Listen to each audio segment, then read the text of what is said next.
જૂનાગઢ એસઓજીના માંગરોળમાં દરોડા. માંગરોળમાંથી 2 શંકાસ્પદ યુવાનો ઝડપાયા. બંને યુવાનો કાશ્મીરના પૂંછ જિલ્લાના હોવાનું આવ્યું સામે. માંગરોળમાં ફાળો ઉઘરાડવા આવ્યા હોવાની પ્રાથમિક માહિતી. બંને સગા ભાઈઓની એસઓજી પોલીસે હાથ ધરી પૂછપરછ. જુનેદ અહેમદ મહમદ આઝાદ મકરાણી તેમજ તેનો નાના ભાઈ નિયાઝ અહેમદ મહમદ આઝાદ મકરાણીની પૂછપરછ હાથ ધરવામાં આવી.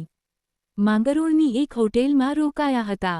3 દિવસ પહેલા માંગરોળ આવ્યા હોવાની માહિતી. હાલ એસઓજી પોલીસે પૂછપરછ હાથ ધરી.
ખાનગી